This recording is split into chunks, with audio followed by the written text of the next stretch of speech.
Cari maklumat dan berita politik yang bebas, kupasan yang tepat, panas.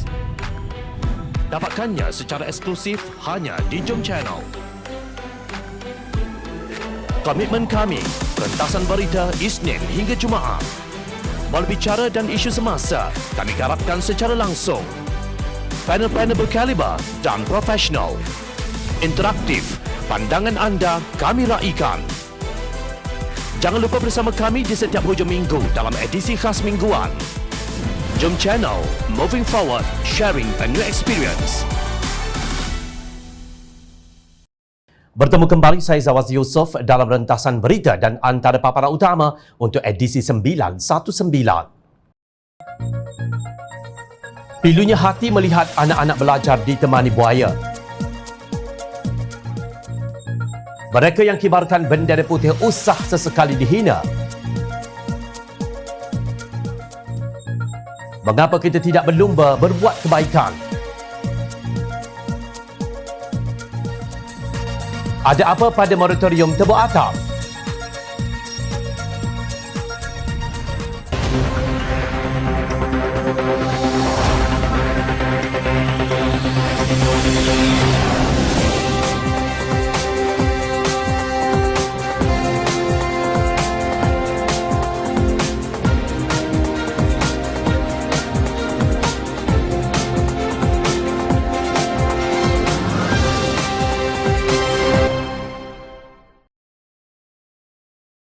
Assalamualaikum dan salam sejahtera. Kita sering mendengar cerita nenek moyang tentang bagaimana sukarnya perjalanan mereka ke sekolah. Ada yang terpaksa merentasi hutan dan bertembung dengan pak belang. Tak kurang juga yang merentasi sungai yang penuh dengan sang bedal. Ada cucu cicit yang berfikir nenek moyang mereka sengaja membesar-besarkan cerita supaya usaha mereka dihargai.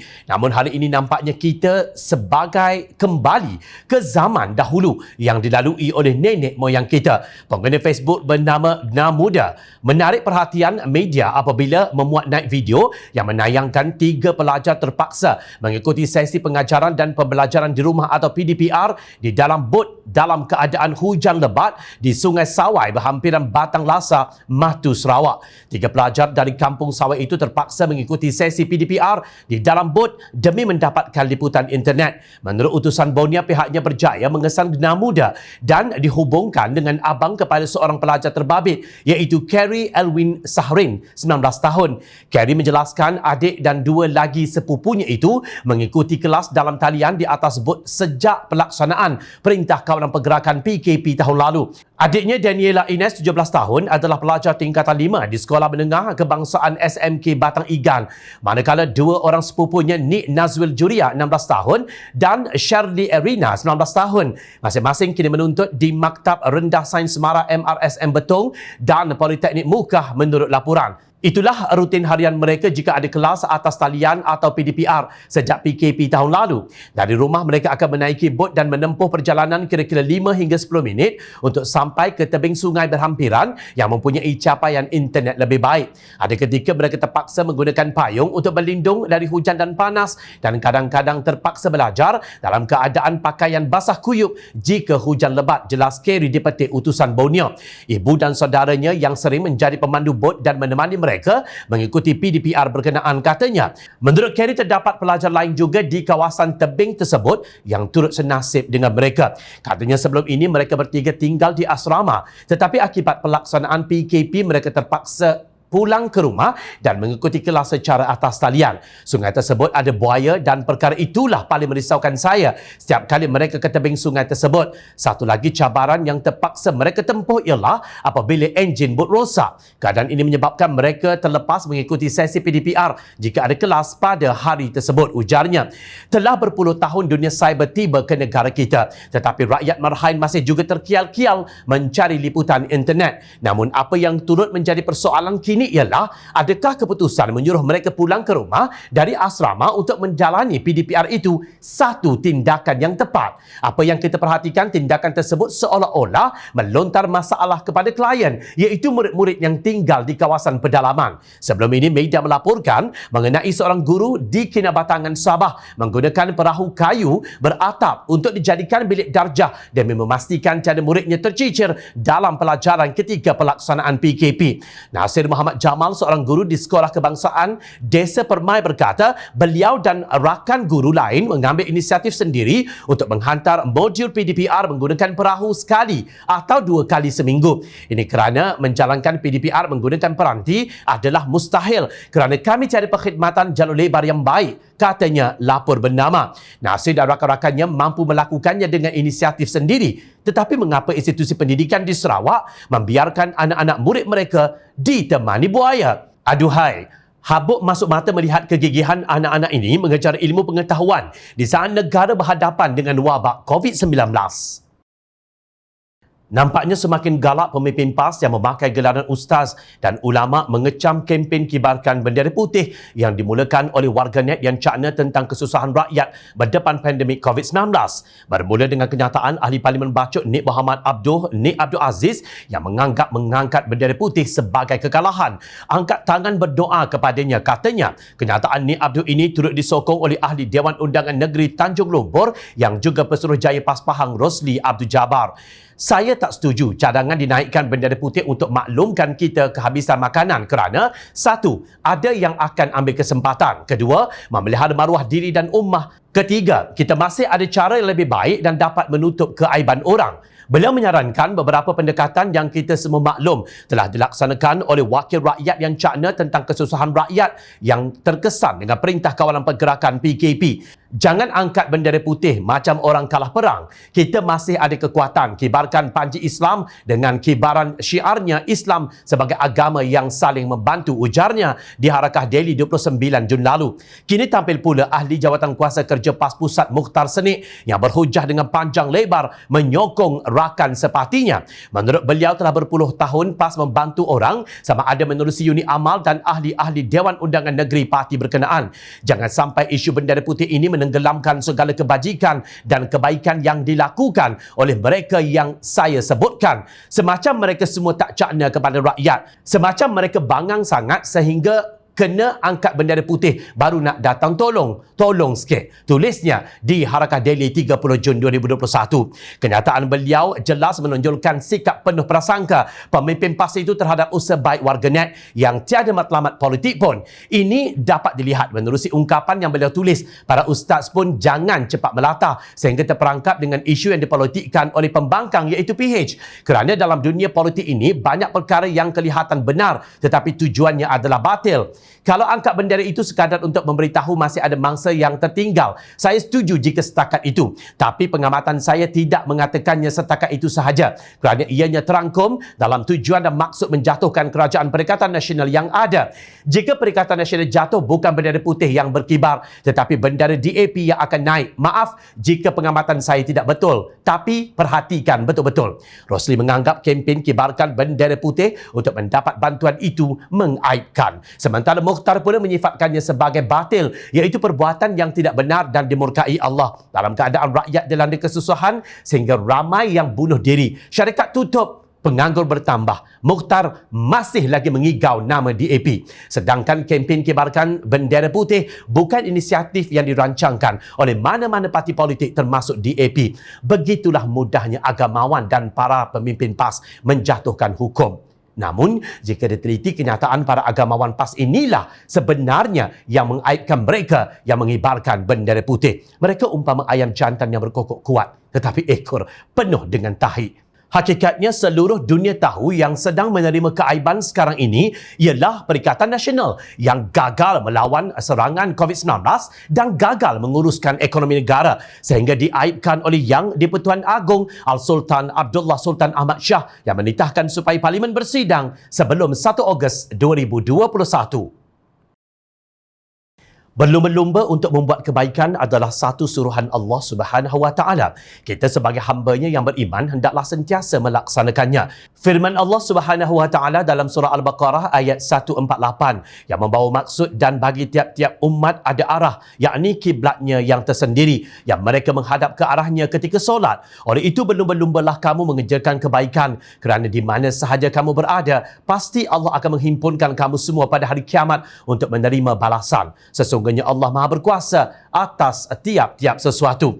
Kebaikan dalam Islam adalah segala perbuatan baik yang diredai Allah Subhanahu Wa Taala. Di manakah letaknya kebatilan dalam kempen kibarkan bendera putih yang dicemuh oleh beberapa agamawan PAS itu? Islam adalah agama yang mengutamakan perkara kebaikan dan menggalakkan umatnya supaya berlumba-lumba melakukannya. Adakah kerana ia bukan idea mereka? Sebaliknya, ia idea yang dicetuskan oleh seseorang aktivis masyarakat yang juga timbalan Ketua Wanita Amanah Awan Kelantan, Nik Faizah Nik Othman atau Jah dalam hantaran di Facebooknya. Pada jam 11.28 pagi 28 Jun 2021, Nik Faizah menaikkan satu hantaran di Facebook beliau yang menggunakan nama Jah meminta pihak yang dalam kesusahan dan terputus bekalan makanan agar menaikkan bendera putih di hadapan rumah mereka. Saya nasihatkan kepada semua yang susah tiada makanan, naikkan bendera putih di rumah anda. Biar orang sekeliling pakat pergi bantu. Beri sedikit sebanyak yang termampu. Jangan ambil tindakan yang merugikan diri sendiri dan keluarga. Elakkan stres, berkongsilah masalah dengan orang ramai. Tidak perlu merayu, tidak perlu rasa malu, hanya kibarkan kain putih. Semoga ada yang datang membantu. Demikian bunyi hantaran Jah yang sehingga kini telah dikongsi oleh lebih 20,000 kali oleh para pengguna Facebook dan mendapat like lebih 3,600.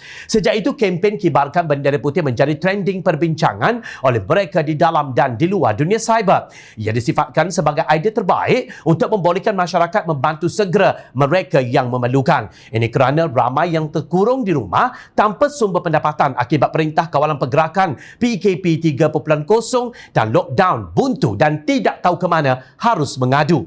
Dalam temu bual dengan Astro Awani, Nik Faizah berkata sebagai aktivis masyarakat, beliau rasa tersentuh apabila melihat masyarakat ada yang sanggup membunuh diri, suami kurung isteri dan anak-anak dan mengalami depresi. Saya yakin ramai yang depres yang tidak berkongsi masalah mereka yang buntu. Cara yang mudah adalah menghantar mesej untuk membolehkan bantuan segera dihantarkan kepada mereka, tegas beliau. Kini kempen kibarkan bendera putih telah mendapat sambutan dari beberapa syarikat korporat, pengeluar makanan, rangkaian kedai runcit dan NGO. Antaranya Speedmart 99, Vitz, Tanah Aina Cafe, BMS Organics, Dapur Cik Mac, Ban Thai Restaurant dan lain-lain. Sesungguhnya Islam menggalakkan kebaikan. Justru kita tidak sewajarnya melengah-lengah atau bertangguh-tangguh untuk melaksanakannya. Jauh sekali mencemuh mereka yang mahu membuat kebaikan hanya kerana kebetulan ia diseru oleh pihak yang berbeza dari fikrah politik. Mari kita hayati hadis yang diriwayatkan oleh Abu Hurairah radhiyallahu anhu bahawa Rasulullah sallallahu alaihi wasallam bersabda, bersegeralah mengerjakan amal-amal soleh kerana akan berlaku satu fitnah seperti malam yang sangat gelap. Dalam keadaan itu terdapat juga orang yang di sebelah paginya sebagai seorang mukmin dan sebelah petangnya kafir. Begitulah sebaliknya, di sebelah petang mukmin dan di sebelah paginya kafir. Dia menjual agamanya kerana kepentingan dunia yang sedikit. Riwayat Muslim. Bertaubatlah wahai para penunggang agama. Pemimpin amanah menyelar sikap Kerajaan Perikatan Nasional yang masih mengamalkan dasar banker jaga banker. Menurut ahli jawatan kuasa pimpinan Amanah Nasional Muhammad Faiz Fazil, moratorium pinjaman yang baru diumumkan di bawah pakej perlindungan rakyat dan pemulihan ekonomi pemulih adalah lebih teruk daripada apa yang diumumkan tahun lalu. Kalau dahulu tiada sebarang permohonan perlu dibuat, tetapi sekarang rakyat terpaksa memohon untuk menerima moratorium ini. Bukan itu sahaja, sama seperti dahulu, kadar faedah masih dikenakan sepanjang tempoh moratorium dan ini telah diakui Menteri Keuangan sendiri, katanya dalam satu kenyataan. Beliau merujuk kepada kenyataan Tengku Datuk Seri Zafrul Abdul Aziz yang mengatakan bahawa compound interest ataupun faedah atas faedah dan charge penalti lewat dikecualikan. Ini bermaksud rakyat akan rugi besar dalam jangka masa panjang kerana tempoh pinjaman akan dipanjangkan dengan mengambil kira kadar faedah yang dikenakan dalam tempoh moratorium. Tanggungan faedah ini menekan rakyat kerana tempoh bayar balik akan dipanjangkan barangkali lebih panjang berbanding tempoh 6 bulan moratorium, ujar Faiz. Beliau juga hairan kenapa konsep moratorium tidak ditambah baik untuk menolong rakyat dalam keadaan ekonomi yang semakin parah. Menurut Faiz, pada tahun 2020, walaupun wujud moratorium, tidak ada satu bank yang mencatatkan kerugian. Adakah Menteri Keuangan yang juga bekas Ketua Pegawai Eksekutif CIMB tidak prihatin dengan keadaan semasa? Soalnya, beliau turut membangkitkan mengenai statistik kes bunuh diri, iaitu secara purata 4 orang Malaysia membunuh diri setiap hari dalam 3 bulan pertama 2021 seperti yang dilaporkan pada 29 Jun lalu. Walaupun perniagaan PKS dihimpit teruk dan hidup rakyat semakin tertekan, namun nampaknya situasi banker jaga banker masih juga tidak berubah. Mengapa tidak kerajaan Perikatan Nasional melaksanakan moratorium seperti negara Hungary yang telah menggantung pengenaan faedah sepanjang tempoh moratorium bidasnya? Faiz berkata moratorium automatik di negara itu telah berlangsung tanpa henti sejak Mac 2020 dan hanya dijangka berakhir pada Ogos tahun ini. Beliau juga membidas kenyataan Menteri Keuangan bahawa 3.7 juta bersamaan 30% ahli KWSP yang mempunyai simpanan terkumpul bawah RM5,000 dalam kedua-dua akaun boleh mengeluarkan whatever is left atau sapu licin amount yang ada menerusi skim iCitra. Ini sekali lagi menunjukkan ketidakprihatinan kerajaan Perikatan Nasional, kata ahli Dewan Undangan Negeri Perbatang Pasir itu. Mengulas lanjut, beliau berkata sepatutnya kerajaan mengecualikan golongan ini daripada pengeluaran iCitra dan sebaliknya membantu mereka dengan dana kerajaan. Apa akan jadi kepada golongan ini apabila mereka besar kelak? Jangan biarkan mereka menagih simpati orang ramai dengan mengangkat bendera putih pada usia senja.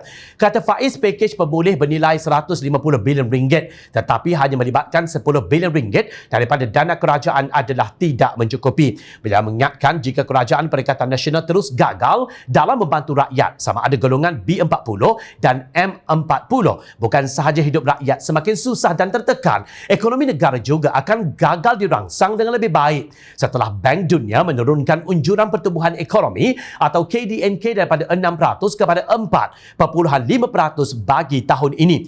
Justru beliau menggesa kerajaan segera merangka pelan jangka masa panjang untuk menangani isu berkenaan. Katanya pelan ini harus memperincikan bagaimana golongan tersebut boleh dibantu supaya simpanan KWSP mampu mencecah paras mencukupi tak kala mereka bersara.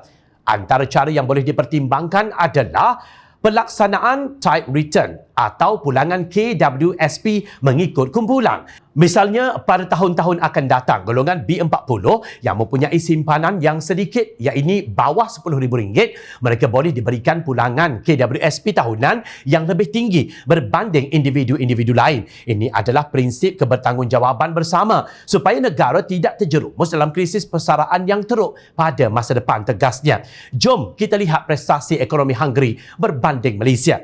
Menurut data dari World Bank pada tahun 2019, keluaran domestik negara kasar KDNK Malaysia berjumlah $364.7 bilion Amerika bersamaan RM1,515 bilion. Sementara KDNK Hungary berjumlah $163.5 bilion Amerika bersamaan RM679.34 bilion. Rupanya KDNK negara kita jauh lebih tinggi berbanding Hungary pada tahun 2019. Tetapi kerajaan tidak mampu membantu rakyat sebagaimana Hungary tak kala COVID-19 menyerang. Tidakkah ini sesuatu yang amat memalukan? Di mana silapnya? Ingat, rakyat sentiasa memerhati. Teruskan bersama kami di Jom China dan layar reporter jomchina.net untuk mendapatkan berita politik tanah air. Saya Zawazi Yusof. Terima kasih untuk perhatian dan penilaian anda. Assalamualaikum. Salam sejahtera.